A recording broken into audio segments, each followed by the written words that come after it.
Disclaimer: this story contains mature themes intended for adult viewers. Viewer discretion is advised. Hindi ko pa lam kung bakit ako hindi nagao zing sut nong gabing iron, malyawang na puting shirt lang, lampas hita, walang kayat anong bottoms.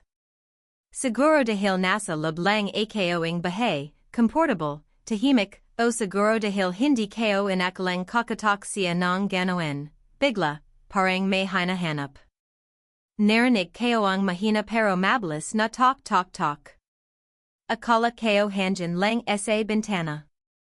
Pero nang bumukas ang pinto, siya pala, hawak ang cellphone, may gustong itnong, may nakalimutang deadly raw tungkol sa project naming dalawa. Pero hindi ayan ang anang nangyari. Kasi pagapasok niya, tumagil siya. As in, tumagil. Yung mga mata niya, na dapat sana nasa muka ko, biglang dumilas pababa, at hindi agad bumalik. Parang may sandaling natigil ang hanjan sa pagitan naming dalawa. Ramdam ko agad ang bilis ng tibiking puso ko, parang may malakas na speaker sa dibdib ko na hindi ko mapahina. Sorry, bulong niya, pero hindi pa rin umangat ang tingin niya. Hindi ko alam kung yurong ko ba ang shirt ko pababa, o kung pa ko ang dapat kong itago, pero hindi ko rin alam kung bakit hindi ko magawang gumala. Para kaming perhong natakot sa isang tanong na hindi dapat sinasabi ng malakas. Lumapit siya ng dahan-dahan, parang hindi niya sinasadya pero alam kong ramdam niya ang biglang paganit ng hanjan sa pagitan naming dalawa. May tatanong lang ako, sabi niya, pero mas mahina ang boses niya kaysa dati, para bang may ibang pumipigil. Nang inabat niya ang cellphone para ipakita ang tanong niya, hindi ko sinasadyang dumakit ang daliri ko sa likiding kamay niya. Mabilis lang iyan, isang iglap. Pero sapat para yung hinga niya, na dati steady at malana, biglang mabatawan ng bahagya. Nagkatinjan kami. Diretso. Seryoso. Parang may humihila sa amin palapit kayat wala naman talagang gumagala.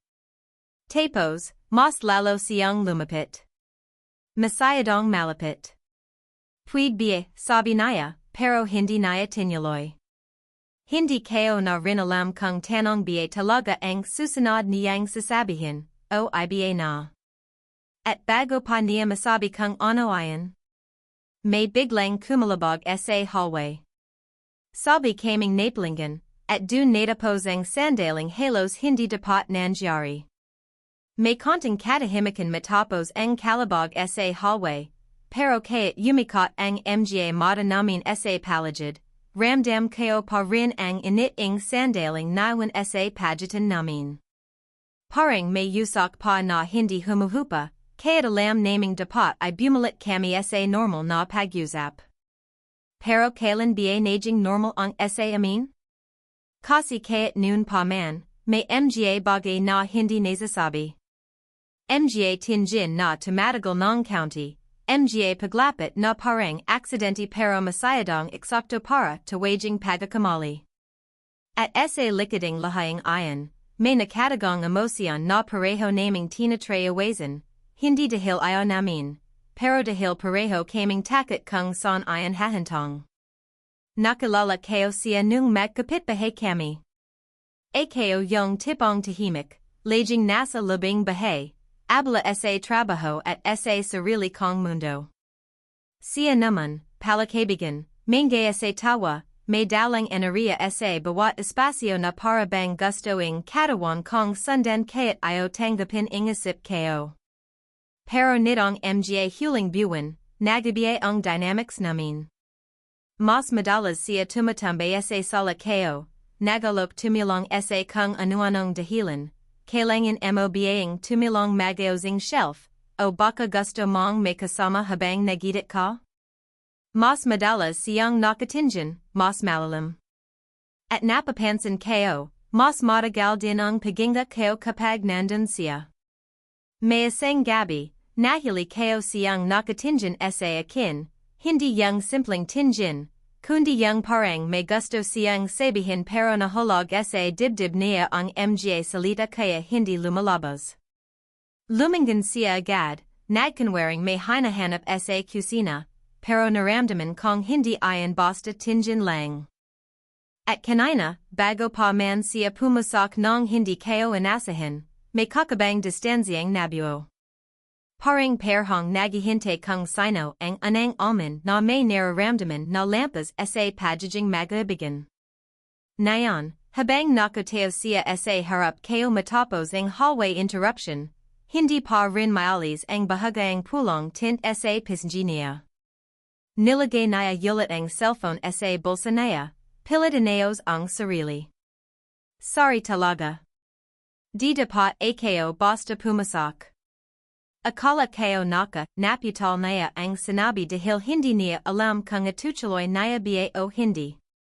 Nakasandal pa rin ako sa sofa, hawak ang lalayan ng malyawang kong shirt, pinipilit huwag mapahalata na hanggang ngayon, tumatakbo pa rin ang isip ko sa kung saan nakatutok ang mga mata niya kanina. Sige lang, mahina kong sagot. Sanay naman akong kumakatok ka ng biglan. And gumitay siya, pero may lamlam. Hindi naman ako madalas pumasok na ganoon. Pero madalas kong tumatinjin ng ganoon, sagot ko sa isip ko, pero hindi ko sinabi. Umupo siya sa tabi ko, hindi masyadong malapit, hindi masyadong malayo. Sapat para maramdaman ko ang init ng katawan niya. Sapat para yung braso niya ay halos dumakit sa akin kapag gumala siya ng county. May tinatago ka ba sa kin, tanong niya bigla, seryoso yung tono. Napatigil ako. Kasi kung aman ako, ang daming posibleng masira. Pero kung hindi ako sasagot. Mayari naming tuluyang palayan ang pagkakataang ilang beses ng kumakatok sa pagitan naming dalawa. At bago pa ako makasagot, lumapit ang muka niya, dahan-dahan, parang tinitimbang kung kaya ko nang marinig ang totu. The room was quiet, but the silence was thick, almost unbearable. He had lingered longer than usual, pretending to check his messages, while I tried to focus on my laptop, typing but barely reading. Every small movement he made, the way his elbow brushed the armrest near mine, the subtle shift closer to get a better look at the screen, sent sparks up my spine. I could feel the heat of his presence, too close to ignore, too charged to dismiss. Hey, his voice was low, hesitant, pulling me out of my thoughts. I looked up, caught in the depths of his gaze again, and my heart skipped a beat. There was something unspoken there, a question hovering, a pull neither of us dared to name.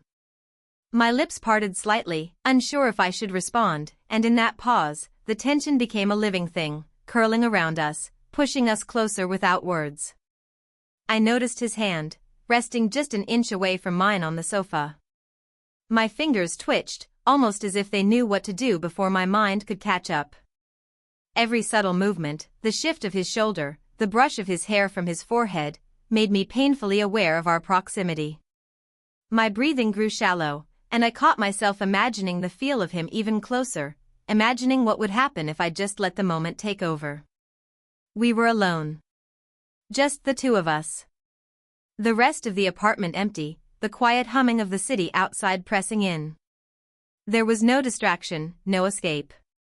His eyes met mine, unblinking, and I felt my heartbeat hammering against my ribs. I could sense the same tension radiating off him, the same question dangling in the air.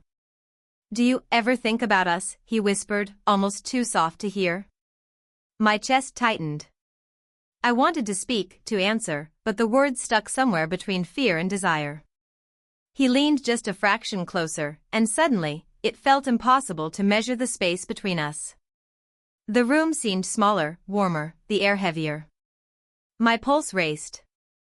The anticipation, the closeness, the electricity, everything screamed that something was about to happen.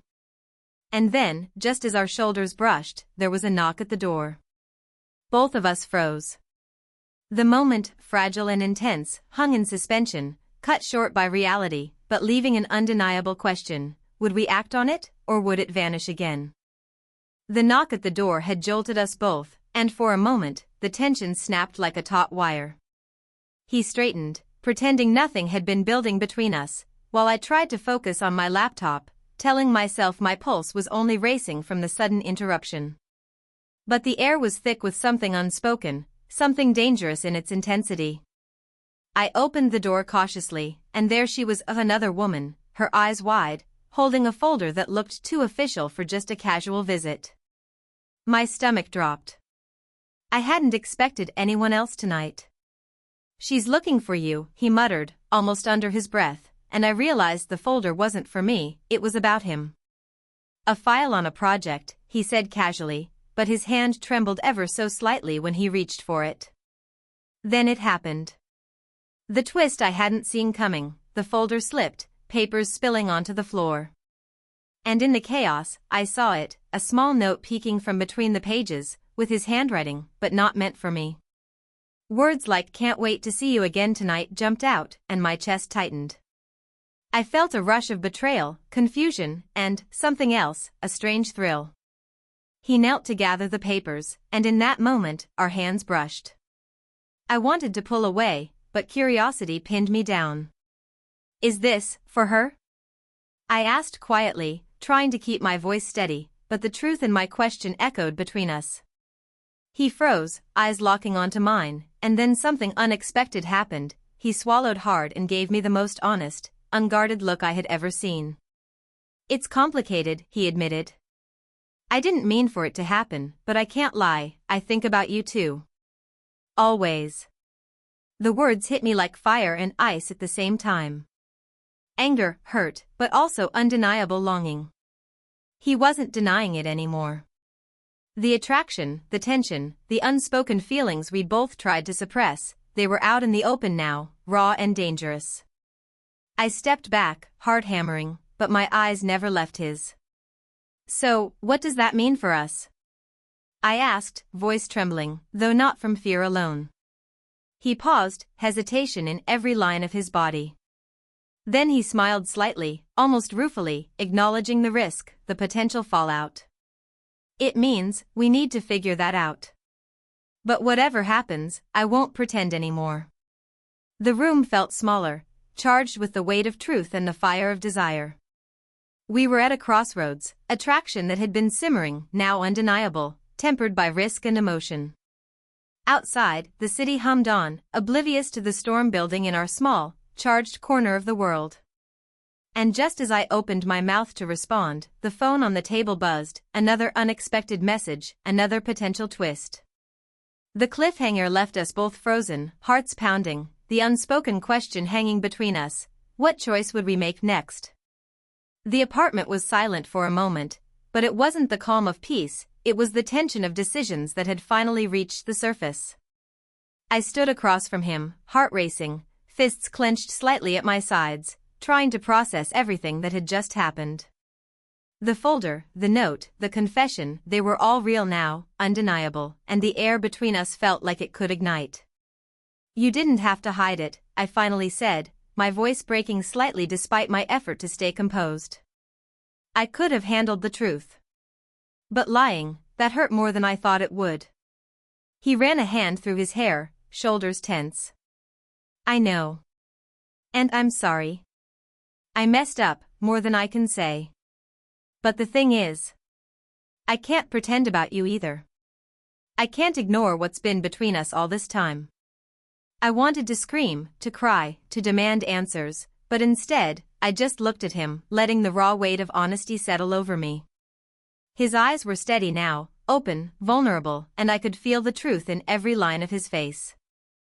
We both took a breath, the room heavy with the consequences of our choices. I realized that this wasn't just about trust broken, it was about something far deeper. The connection between us, the chemistry we had tried to deny, had finally become unavoidable. "You're serious?" I asked softly. "You really feel that way, about me?" He stepped closer, careful but deliberate, bridging the space that had been both protection and distance for so long. "Every day. I tried to fight it, I really did. But I can't anymore. Not with you. I could feel the heat of his presence, the pull of something we'd both suppressed, and yet fear and hope warred inside me. So, what now? We face it, he said simply. All of it. The risk, the fallout, but we don't hide from each other anymore. For a moment, the world seemed to shrink to just the two of us, the papers on the floor, the scattered distractions, all irrelevant. There was clarity in the chaos, a decision that was as bold as it was terrifying. We had chosen honesty, chosen the raw, messy truth over comfort and denial. And though the future was uncertain, the weight of unspoken emotions lifted slightly, leaving only the undeniable connection between us. My hand brushed his as he reached for my arm, and the touch was electric, not in a way that was explicit, but in a way that made every nerve in my body alert. Together? I asked, almost whispering. Together, he confirmed, his smile warm but full of the same tension that had carried us this far. Outside, the city continued its endless hum, oblivious to the small yet monumental choice we had made inside this apartment. Inside, the consequences had been faced, the emotions laid bare, and the path forward, while uncertain, was ours to navigate. The tension that had filled the apartment for weeks finally gave way to a quiet calm, the kind that comes after storms but still hums with electricity. We sat together on the sofa, side by side now, neither of us speaking at first. Instead, we just let the weight of everything that had happened settle around us, the confessions, the near betrayals, the emotions we'd finally dared to face. He reached out first, brushing a stray strand of hair from my face, and the touch was soft, deliberate, and grounding. My heart skipped, but this time it wasn't the frantic racing of uncertainty, it was the gentle pull of relief, of connection, of something finally real. I don't want to hide anymore, he murmured, voice low, eyes locked on mine. I've been stupid, scared, but with you, I don't want any of that. I just want honesty, and us. I smiled, feeling a warmth spread through me that had nothing to do with nerves and everything to do with trust finally reclaimed. I've been scared too, I admitted softly. Scared of what could happen, scared of how much I feel. He laughed lightly, a sound full of relief and affection. Well, then we're in this together, he said. And in that simple statement, a promise hung between us, something tangible and unshakable. Our fingers intertwined naturally, the gesture small yet loaded with meaning. It was a touch that spoke of trust rebuilt, of emotions finally shared, of a connection that had survived confusion, temptation, and fear. The sofa felt warmer, the lights softer, the room smaller in the most comforting way possible. We leaned into each other, foreheads resting together, breathing in sync. Outside, the city lights flickered like distant stars, but inside, the only universe that mattered was the one we had carved out in this quiet corner of the world. You know, I whispered, after everything. I think this is where I'm supposed to be. He smiled, pressing his cheek against mine. Me too, he said. And I won't let go. The moments stretched, gentle and unhurried, full of tenderness and quiet joy. No dramatic gestures, no rushed words, just two people who had faced their fears, embraced the truth, and found each other in a way that was both exhilarating and comforting. The story of tension, longing, and uncertainty had reached its resolution, leaving us not with questions or regrets, but with a shared promise and a sense of belonging. Whatever came next, we knew we'd face it side by side, hearts open, hands held, and the spark between us alive and undeniable. And in that perfect stillness, with the city humming softly outside and the world at bay, we smiled at each other, knowing this was just the beginning of something beautiful.